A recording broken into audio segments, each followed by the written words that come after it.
जी भाई, डेप्रीसिएशन करनी है 87 डिवाइडेड बाय 29 इंटू 6/12 और साथ ही 23.2 के साथ भी यही अशर कर दो, डिवाइडेड बाय 29 इंटू 6/12। जी बोलें। 1.5.4। जी बच्चों, बुक वैल्यू भी निकालो ताकि ये दोनों फिगर्स वहाँ ले जाएं। 82 पॉइंट,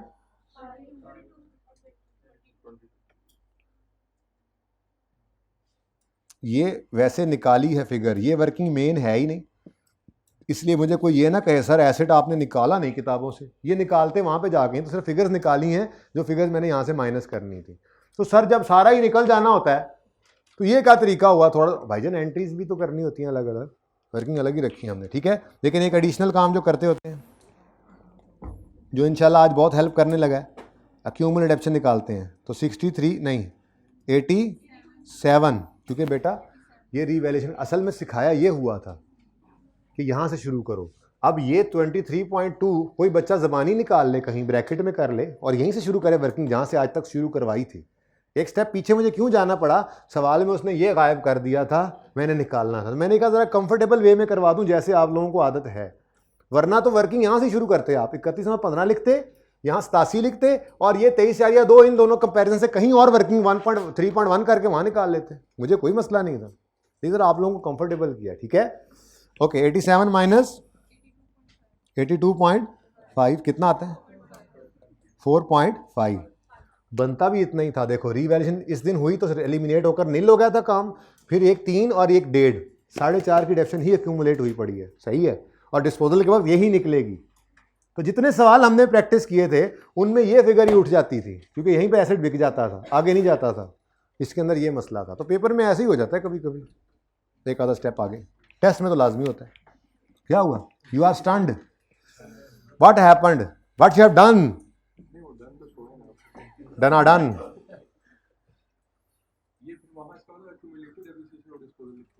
एक मिनट जी, बस शुरू करें आगे काम। Depreciation of disposal 1.5। देखो भाई, देखो मैंने यही अभी पहले कवाली की थी इतनी, क्या ये 63.8 इसमें पड़ा है, ये 23.2 इसमें पड़ा है, रीवैल्यूएशन के दिन जो सारा नील हो गया ना, ये 87 इस 700 में पड़ा है। फिर ये 3 की डेप्रिसिएशन यहाँ पड़ी है और ये अब 1.5 भी यहाँ आ गया है। अब बस वो वर्किंग फारिग है। अब यहाँ पर कितनी डेप्शन इकट्ठी हो चुकी, 3 इधर और 1.5 ये, यही तो मिलता नहीं है बाद में, इसीलिए वर्किंग अलग करवाई थी। छोड़ो बस, सवाल ऑटोमेटिकली होगा, 2 छुट्टियाँ आ गई हैं, इसको 2 बार कर लेना। और बताओ जी 1.5 और 0.4 ये आपके सब नोट में इस्तेमाल होना है, या अल्लाह खैर। और थोड़ा लेट हो जाए क्लास तो सब नोट्स में टाइम लगता नज़र आ रहा है मुझे। जी बुक वैल्यू ऑफ डिस्पोजल 82.5, मैं वैसे ही सोच के आया था पास पेपर 1 भी आज फड़का दो, 2 भी फड़का देना आज। डेप्रिसिएशन ऑफ रिमेनिंग अभी देखो ये भी रहता था, तो वर्किंग 4। अच्छा अब इधर देखो भाई, यहाँ मैनुअली जो सिखाया था वही करना था। उन सवालों में तो ऑप्शन होता था ना 700 डिवाइडेड बाय 10 इंटू 4 लेट से, ये आ गया, और इंटू 6 इधर। यहाँ पे वो ऑप्शन नहीं है, वो जो पहले दिन ज़बानी कहा था ना कि टोटल में से इसको माइनस कर दो बाकी आ जाएंगी, यहाँ पे ऐसे ही करना था। सारी बिल्डिंग्स की रीवैल्यूड अमाउंट कितनी है 700, डिस्पोज होने वाली की कितनी है, ये 87 वाली को तो अलग डेप्शिट कर लिया ना, अब बाकी जो बची हैं वो कितनी है 700 माइनस 87, तो 700 सारों की रीवैल्यूड अमाउंट माइनस 87 डिस्पोजल की revalued amount is equal to 61। ये बकाया बिल्डिंग्स हैं, ये वो बिल्डिंग्स हैं जो इस साल पूरा साल इस्तेमाल हुई हैं। अब लाइफ क्या है 29, और कोई फ्रैक्शन नहीं लगाना, बोलो 21.1 यही है। अच्छा उसके बाद नशर करना पड़ेगा आपको। अब नशर में क्या करना है, सारी बिल्डिंग्स का सरप्लस है 120। एक मिनट इसको ना नीचे ले आओ, कितना आया था आंसर, ये कितना था 20.1,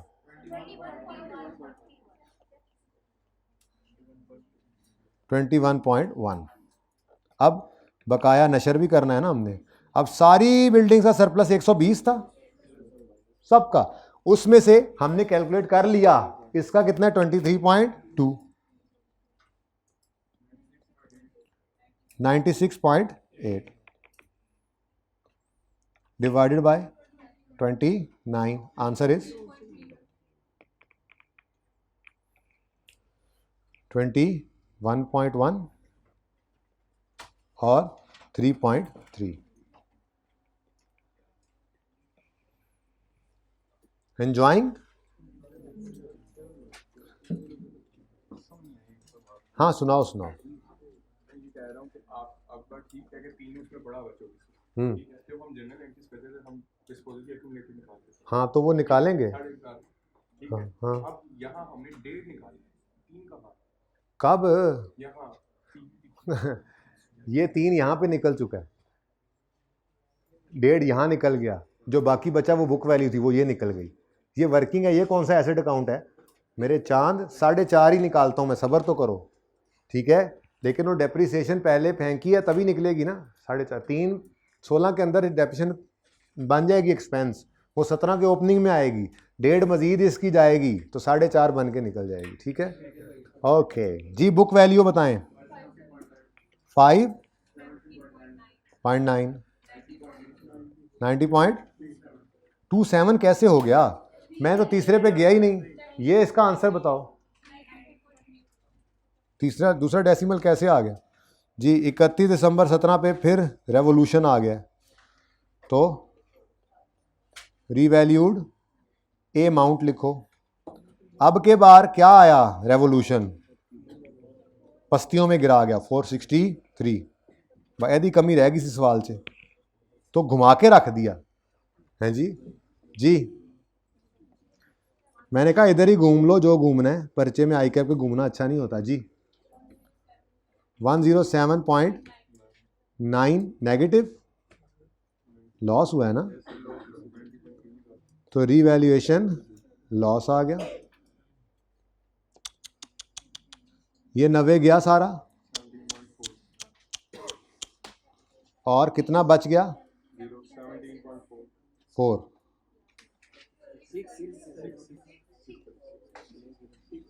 ओके 17.6। है एक बच्चा मेरा सीएमए में, हर कैलकुलेशन गलत बताता है। आज छुट्टी पे था, सवाल हमने जल्दी कर लिए, अब वो घर पे बैठा सुन रहा होगा ये बातें। नहीं वैसे मैं कल उसको बताऊंगा भी सही। 107.9 कल मतलब जब आएंगे दोबारा आप। पहले मेरा दिल किया हफ्ते वाले दिन टेस्ट डिस्कस करके अपलोड कर दूं, फिर मैंने कहा पता नहीं क्या हालात होने हैं बच्चों के आजकल, तो कल नहीं, मैं नेक्स्ट वीक में ही टेस्ट डिस्कस कर लूँगा। आपका फिर अभी कर रहा हूँ। अच्छा जी, now everything is done and dusted, और हमने अब क्या करना है? इसको नोट में फेंकना है। काम हमने कर लिया है, बस अब ज़रा ध्यान से नोट बनाते हैं। ये प्लांट को छोड़ो, अब वर्किंग 2 है आपकी, ये बिल्डिंग से रिलेटेड। इसको फिलहाल छुपा दो, इसको हम निकालेंगे जब डिस्पोजल की फिगर्स हमें चाहिए होंगी। आपने काटना नहीं है प्लीज़, ठीक है। अभी मैंने छुपाया है इसको। अब मैं आपको बताने लगा हूँ कि हमने जो नोट बनाना है मेन, उसमें ये भी छुपा देने। अब ये आपने ऐसे नहीं छुपाना पर्चे में, आपने तो हाथ रख के या स्केल रख के छुपाना है, ठीक है। अब आ जाओ, मुफ्त के नंबर लें। 16 का नोट बनाना है, ओपनिंग बैलेंस किस दिन चाहिए? जी नहीं, ओपनिंग बैलेंस यकम जनवरी 16 को चाहिए। निकालने के लिए जाएंगे 31 दिसंबर 15 पे। पता नहीं क्या है आप लोगों को, अभी सुबह सुबह बताया भी है, ठीक है। तो भाई 16 के साल का ओपनिंग तो 16 पे ही पड़ा है ना, पड़ा 16 पे ही है। हम निकालते हुए एक पीरियड पीछे जाते हैं, ऐसे बाहर किसी को जाके ये बात कहो तो वो मुझे भी पकड़ ले आके, भाई क्या पढ़ाते रहते। तो एक यकम जनवरी 16 पर हमें ये बैलेंस चाहिए, ये चाहिए इसी दिन यकम जनवरी 16 पर, लेकिन निकालने के लिए एक दिन पीछे चले जाते हैं 31 दिसंबर 15। अब 31 दिसंबर 15 पे जाके खड़े हुए, ये आप खड़े हैं, ये स्टार पे, आप खुद भी स्टार हैं। यहाँ खड़े होकर आपने ऐसे से पूछा, अब यहाँ पर वो जुमला जो पूरा किया था, मैंने कहा था शुरू में आपको कि जुमला यूँ ना बोलना कि 31 दिसंबर 15 से पहले कभी रीवैल्यू हुआ, बल्कि मैंने पूरा जुमला क्या बनाया था कि एसिड से पूछो कि एसिड क्या तुम 31 दिसंबर 15 या उससे पहले कभी रीवैल्यू हुए? अब ये वाली लाइन यहाँ पे आके यूज़ हुई, उससे पहले नहीं हुई, ठीक है। आज तक कभी यूज़ नहीं हुई, लेकिन तैयारी इसकी की हुई थी हमने, तो तैयारी तो पूरी की जाती है, सवाल कहीं ना कहीं से आ जाता है। अब हम यहाँ खड़े होकर एसिड से पूछ रहे हैं, हाँ भाई एसिड 31 दिसंबर 15 या उससे पहले कभी रिवैल्यू हुए? उन्होंने कहा यार आंखें क्या हैं, देखो अभी अभी तो हुआ, यानी 31 दिसंबर 15 पर ये अभी अभी रिवैल्यू हो चुका। इसका मतलब एसेट अकाउंट में फिर लेटेस्ट रिवैल्यूड अमाउंट पड़ी होगी, जो कितनी है 700। ये 31 दिसंबर 15 का क्लोजिंग है, यही ओपनिंग, ठीक है। ज़्यादातर मसला आता है start of the year revaluation के अंदर, जो मैंने आपको साल पिछले पे खड़ा करके कैलकुलेशन करना सिखाई थी ना, लेकिन हर बार नया रूल नहीं लगा लेते, बस एक बार जो याद किया वही अप्लाई करते रहो, ठीक है ना। वैसे start of the year revaluation में रिस्क ज़्यादा होता है गलती का, यहाँ नॉर्मली नहीं करते बच्चे। खैर चलें, अच्छा जी, उसके बाद अब रिवैल्यू हो चुका है 15 में फिर हमने और कुछ नहीं करना, आगे बढ़ते हैं तो क्या देखते हैं, डेप्रीसिएशन है। पता नहीं यहाँ तो कुछ नज़र ही नहीं आ रहा, वो सब नोट में देखेंगे, मेन नोट बनाते मैंने कहा था सिर्फ ये, जिंदगी आसान हो जाती है। तो डेप्रीसिएशन सॉरी डेप्रीसिएशन 24, 16 की डेप्रीसिएशन कितनी आई? अभी तक देखो कोई एडिशन, कोई डिस्पोजल, कोई ट्रांसफर, कोई रिवैल्यूएशन नहीं है, तो फिर क्या है? अच्छा, अगले साल में तो आपने मुझे वो एसिड की लिखवाया ही नहीं हुआ। अच्छा, कितना आ गया? इधर बड़ा टोटल लिखाता है तुसी, बदतमीज हो। अच्छा जी, ये कुछ नहीं था ना, कुछ नहीं था ना। हाँ जी, 700 डन। अब चाहिए मुझे ओपनिंग एक्यूमुलेटेड डेप्रीसिएशन। अब हम उसी 31 दिसंबर 15 पे खड़े हैं और एसेट से पूछ रहे हैं, हाँ भाई कोई डेप्रीसिएशन है? उसने कहा होने गई, ट्रांसफ़र हो गई, मेरे पल्ले कुछ नहीं है। एक्यूमुलेटेड डेप्शन के अंदर पड़ी होगी डेट ऑफ लास्ट रिवैल्यूएशन से 31 दिसंबर 15 तक की डेप्शन, यही घूम गए हम, यानी सिफर। ईयर एंड रिवैल्यूएशन है, तो जिस दिन रिवैल्यूएशन हुई अगर आप उसी दिन खड़े हो तो उस दिन तो सारी डेप्शन ट्रांसफर होकर नील हो चुकी है, एलिमिनेट हो चुकी है। इसका मतलब 31 दिसंबर 15 पे क्लोजिंग एक्यूमुलेटेड डेप्रिसिएशन कितनी होगी? तुम्हारा दिल है कि हम कह दें पड़ी है ना तुम्हारा दिल? रिवैल्यूएशन करनी है 15 में या नहीं करनी? रिवैल्यूएशन 15 में करनी है या नहीं करनी? नहीं करनी भाई कह रहे हैं, ठीक है फिर आप जाएं, हम तो करेंगे जी, हम तो रिवैल्यूएशन कर रहे हैं भाई, ठीक है। रिवैल्यूएशन की है 31 दिसंबर 15 पे, तो ट्रांसफर करके एलिमिनेट किया एक्यूमुलेशन को और एसेट को रिवैल्यू करके 700 पे ले गए हैं। ये 15 में हो चुका है। अब 15 के क्लोजिंग डेट पर एक्यूमुलेटेड डेप्शन कितनी पड़ी है? सिफर। तो यकम जनवरी 16 पर भी क्या होगा? सिफर। सुभान अल्लाह, सारे कहो सुभान अल्लाह।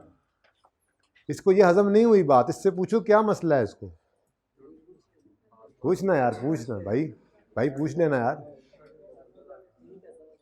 समझ आ गई है या ठीक है? बस ठीक नहीं ना है ना, मैं नहीं चाहता बस ठीक है हो, कोई नहीं, थोड़ा लेट पढ़ लेंगे, 1:30 बजे के बाद क्लास खत्म, नो इशू, मुझे कोई जल्दी नहीं होती। मैंने तो वैसे कहा था, मजाक किया था कि जल्दी खत्म करनी है क्लास। जी बेटा, हाँ जी, मेरा आप लोगों का मजाक है ना थोड़ा बहुत, तो इतना तो। अच्छा जी, 16 की डेप्शन ये आ गई, 24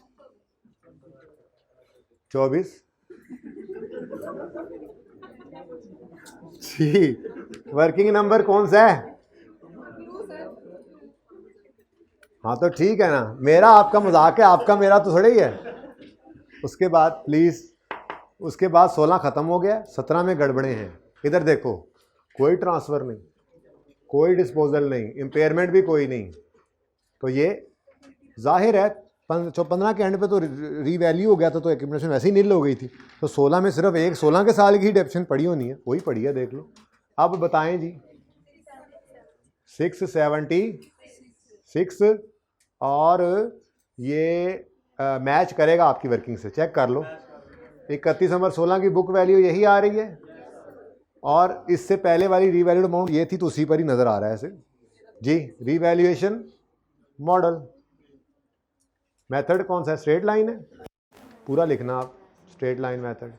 और लाइफ या रेट? 29 years life useful. अगले साल ये क्लोजिंग्स बन गए ओपनिंग्स। उसके बाद इस साल में रीवैल्यूएशन भी है और पता नहीं क्या कुछ है। अब इसमें ना आपने थोड़ा सा बस एक्यूमुलेटेड डेप्रिसिएशन में ध्यान करना है, यहाँ आप गलती करेंगे, ठीक है, जो की भी होगी आपने। बाकी इंशाल्लाह कुछ ना कुछ मार्क्स यहाँ से भी आपने ले लेना अगर वर्किंग सही कर ली हुई है तो। तवज्जो सबकी होनी चाहिए। क्लोजिंग एक्यूमुलेटेड ऑप्शन क्या बन गई? ओपनिंग। अब सबकी तवज्जो, थोड़ी देर नोट ना करें प्लीज। 1.5 रुपए की डेप्रीसिएशन किसकी है? जो ऐसे डिस्पोज हुआ। थोड़ी देर के लिए मैं लिख रहा हूं, आप प्लीज जरा ना लिखिएगा, ठीक है। यानी कि मैं यहां पर डेप्रीसिएशन एक्सपेंस लिखने लगा हूं। कहां पर भला? यहां पर, ये इसके लिए, ठीक है ना। ये वर्किंग बाद में मिटा दूंगा। तो 24 रुपये डेप्रीसिएशन जो पड़ी है, बल्कि यूं लिखता हूं, ठहरो, डेप्रीसिएशन, जरा आप तमीज़ में आए बच्चों। इधर देखो, इस 24 का ब्रेकअप कोई बता दे मुझे। इस 24 के अंदर जो एसेट बिक रहा है उसकी कितनी डेप्रीसिएशन पड़ी है? जो बिक रहा है उसकी कितनी डेप्रीसिएशन पड़ी है? 24 में 3। अगर 3 डिस्पोजल किया तो बाकी फिर दूसरों की 21 बची। तो मैंने ये कहा जी, इसमें ओपनिंग में 24, 3 पड़ी है बिकने वाले की और 21 पड़ी है बाकियों की। कोई मसला? ये मिलकर क्या बन गया? 24, ठीक है। उसके बाद फॉर द ईयर एक्सपेंस जब रिकॉर्ड करने लगे तो डिस्पोज होने वाले की डेप्शन कितनी है? 1.5 और 21 किसकी है? बाकियों की। तो दोनों मिलकर क्या बनती हैं वो बाद में लिखते हैं। पहले मैं इधर लिख रहा हूँ 1.5 और बकाया की 21.1। तो टोटल क्या बन गया? 22.6। अच्छा, अब पहले डेप्रीसिएशन, पहले रीवैल्यूएशन की तरफ जाएं या पहले डिस्पोजल रिकॉर्ड करें? 30 जून पे एसेट ने बिक जाना है और बकाया एसेट्स ने रीवैल्यू होना है, ऐसा ही है। अब मैंने आपको इसीलिए ये वर्किंग करवाई होती थी कि आपको क्या चाहिए डिस्पोजल को बुक करने के लिए? जाने वाले एसेट की लेटेस्ट रीवैल्यूड अमाउंट वो 63.8 है और इसकी एक्यूमुलेटेड डेप्रिसिएशन जो 4.8 है, 4.5 है। अब एसेट अकाउंट में से क्या निकलेगा? इस एसेट की लेटेस्ट रीवैल्यूड अमाउंट। एडिशन तो कोई नहीं, कितना है जी? 60। हाँ वही मुझे बता दो जो भी है। 80 रीवैल्यूड अमाउंट निकालनी जिसको रेड कलर करके आया हूँ। 87 को नहीं किया मैंने, नहीं किया 87 को। अच्छा, वही आदत के मुताबिक सबसे ऊपर वाली फिगर मैंने नहीं ध्यान दिया, सॉरी। ये लेटेस्ट रीवैल्यूड अमाउंट और ये, ठीक है, ये दोनों चीज़ें निकाला करते थे ना, सबसे टॉप वाली। असल में आज एक वर्किंग के ऊपर स्टेप डाला था मैंने जी। तो 87 और यहाँ डिस्पोजल की 4.5। देखो बच्चों, 4.5 ही तो इकट्ठी हुई थी आज तक, ये मैं कह रहा था, ठीक है, समझ आ गई अब। तो 4.5, 3 रुपये यहाँ पे डेप्सिट होकर इधर शामिल हुए हैं क्लोजिंग में, ओपनिंग में भी आ गए, ठीक है। अब इस ओपनिंग के अंदर 3 पड़ा है, 1.5 इस 22 और 6 में शामिल होकर टोटल कितना यहाँ पे चार्ज हो गया डिस्पोजल वाले एसेट का? 4.5। ये 4.5 हमने यहाँ से निकाल दिया। ये एसेट क्रेडिट, ये एक्यूमुलेटेड डेप्रिसिएशन क्रेडिट, ठीक है, तो सही है। अब कैश डेबिट हुआ, हमारी बला से होता रहे, हम कौन सा प्रॉफिट एंड लॉस अकाउंट बना रहे हैं, ठीक है। गेन लॉस निकलना है, बिल्कुल निकलना है। प्रॉफिट एंड लॉस बना रहे तो पूरी एंट्री करते, इसलिए हमारे नोट के हिसाब से इनफ, ठीक है। अच्छा, अब ये एसेट गया, ये किताबों से गया, बला टली। अब छुप जाओ सिम सिम और इधर आगे वापस। हाँ भाई, तुसी की चाहते हो जी? आप बाकियों को भी डेप्रिशिएट करें। 21.1 मैंने कहा, अच्छा 1.5 और 21.1 वो तो हम पहले ही लिख चुके, अल्हम्दुलिल्लाह। ये ठीक है, ये वहीं पे वर्किंग कर देंगे। फिलहाल मैं इसको वर्किंग नंबर 1 का ही रेफरेंस दे रहा हूं। ओके, वही वर्किंग 2, सही है जी। चलें आगे। अब मुझे बताओ 31 दिसंबर तक आते आते बकाया बिल्डिंग्स जो पड़ी हैं वो रीवैल्यू करनी है, डेप्रिशिएट हुई है ना। अब जब उनको रीवैल्यू करना है तो सबसे पहले क्या करोगे, ट्रांसफ़र, और फिर रिकॉर्ड करोगे लॉस। अब यहाँ पे गेम ऑन होती है। ट्रांसफ़र करते हैं अक्यूमुलेटेड डेप्रिसिएशन का वो बैलेंस जो रीवैल्यूएशन के दिन तक आ चुका होता है। अब मेरा सवाल, ये जो एसेट डिस्पोज हुआ है इसके ऊपर जितनी डेप्रिसिएशन एक्यूमुलेट हुई थी क्या वो अभी भी पड़ी है? वो तो निकल के चली गई। इसका मतलब ये हुआ कि एसेट, ये असल गेम यहाँ पे थी, ठीक है, कि जो एसेट रीवैल्यू हो रहे हैं उनकी डेप्रिसिएशन तो सिर्फ ये पड़ी है 21 और 21.1। ये है accumulated depreciation date of disposal तक पड़ी हुई। पिछले साल से कितनी आई? 21। मैं क्यों ही 24 बोल रहा, क्योंकि ये तो चली गई है बिल्डिंग। इस वक्त जो पड़ी हैं उनकी कितनी डेप्रिसिएशन आई हुई है पीछे से? 21। और इस साल कितनी आई है? 21.1। वैसे फर्क क्यों पड़ गया? अच्छा चलें ठीक है, हैं रिमूव कर दें,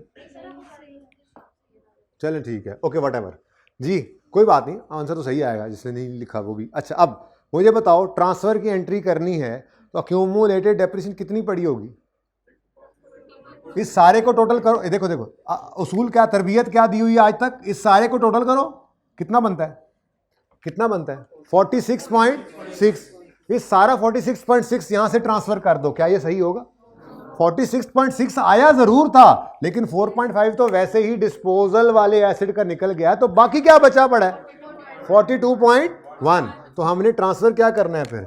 42.1। ये जरा टेक्निकलिटी थी। 42.1 को यहां से करेंगे ट्रांसफर डेबिट, और 42.1 यहां पर कर देंगे क्रेडिट।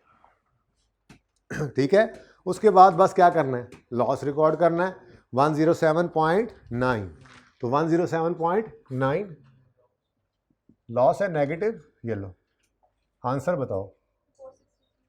बिल्कुल मैच कर गया, हम सही जा रहे हैं। पर्चे में ये मैच नहीं किया होगा आपका 463 के साथ, नहीं कर सकता क्योंकि आप नीचे वाला काम सही किया ही नहीं होना। जिन्होंने कर लिया होना उनका ये मैच हो गया होना। 463 क्या है? लेटेस्ट रीवैल्यूड अमाउंट है, जिस पे बाकी बिल्डिंग्स पड़ी हैं वही रीवैल्यू हुई होनी ना, जो बिक गई है वो तो पड़ी नहीं है हमारे पास। सदमे में आ गए बच्चे कि सर ने तो आज मजाक की बात करनी थी, पढ़ा क्यों दिया? इम्पेयरमेंट कोई नहीं है, बताएं जी, जीरो क्यों? ईयर एंड रीवैल्यूएशन हो तो जिस दिन रीवैल्यूएशन होती है उस दिन तो बुक वैल्यू ये एक्यूमुलेशन जीरो हो जाती है, और ये इसी दिन हुई है 31 दिसंबर 17 पे। तो जिस, ये एक और बात ही पता लगी कि ईयर एंड रीवैल्यूएशन वाला सवाल हो तो जिस साल रीवैल्यूएशन होती है उस साल अक्यूमुलेटेड डेप्रिसिएशन का बैलेंस जीरो होता है। ठीक है, तो जीरो माइनस कर दो, फिर 463 आ गया। Revaluation model, straight line method, और जी स्टूडेंट, तो यही तो समझाना था। देखो रीवैल्यूएशन से पहले कितनी डेप्रिसिएशन एक्यूमुलेट हो चुकी है? हैं कितनी? ठहर जिन्हें समझ नहीं आ रही उन्हें भी पूछ लेने दो। 46.6 जो एसेट बिका है उसकी इसमें से कितनी है? निकल गई, बाकी कितनी पड़ी है? ले काटती, ट्रांसफर जो पड़े थे उन्हीं को रीवैल्यू किया तो ट्रांसफर उन्हीं की एक्यूमुलेशन होनी थी, बाकी तो पड़ी ही नहीं। हाँ कोई और पूछे, ये बड़ा मुश्किल पॉइंट है, नहीं समझ आ रहा, मैं फिर समझाता हूँ, फिर समझाता हूँ, फिर समझाता हूँ। ये सारा टाइम उसमें से निकल रहा है जो मैंने छुट्टी जल्दी करनी थी। जी चलें चलें। अच्छा जी, अब सब नोट्स आप ट्राई कीजिएगा। जब सारी वर्किंग हो गई है तो इधर देखें, इधर देखें, बस छुट्टी दे रहा हूँ, इधर देखें, इधर देखें। ये वर्किंग आप छोड़ दें, इसकी जान छोड़ दें, अब इस वर्किंग की जान छोड़ दें, अब मेन वर्किंग पे ही रहें। और अब किसको छुपाने लगे हैं आप? और इसको भी छुपा दो, बदतमीज को। और जब आपने बनाना है had there be no revaluation वाला सब note, sorry movement in surplus का सब नोट, तो उसके अंदर दोनों साल का बनाओगे। तो बस ये आपके सामने मूवमेंट आ रही। अब इधर देखो, ये जो तीनों है ना, ये तो मैंने करके भी दिखाया था। ये तीनों क्या हैं? ये भी ट्रांसफर, ये भी ट्रांसफर, ये भी ट्रांसफर। और ये 90.3 क्या है? लॉस आया, सरप्लस को खा गया, ये एडजस्टमेंट। ठीक है, तो सोल्यूशन दिखाता हूँ आपको एक नज़र, उसमें सब नोट आप देख लो। वैसे ये क्या है, तो फहम वाला सवाल आ गया, भेजा हुआ है भाई ने ग्रुप में, कह रहे हैं, लेकिन फिर भी आप ये सब नोट्स, ये तो दूसरा है।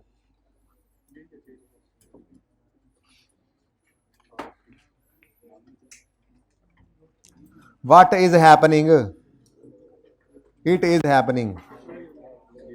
यही है, यही है, यही है जी बच्चों। ये had there be no revision वाला सब नोट है, और ये मूवमेंट, ये एस्टीमेट चेंज 9 मार्क्स लिखकर मैंने पिछली बार ना असल मैंने साथ ही करवा दिए थे, लेकिन इस बार मैं इसको डिफरेंट, मेरा दिल चाहा उस वक्त भी जाके ना मुझे खूब प्रैक्टिस करवानी पड़ी थी, तो मैं क्या अगली बार करना ही है कैंज, सारे एस्टीमेट चेंज इकट्ठे एक ही बार, और फिर जितने सवाल किए होंगे उन सबको ओपन कर लेंगे और करी जाएंगे यहाँ तक कि वो माफ़ी मांग लेगा बस कर दो। ठीक है, तो माजरत के साथ जो भी है इकट्ठा है या अलहदा है, फिर आप ट्राई करना ना भाई। क्या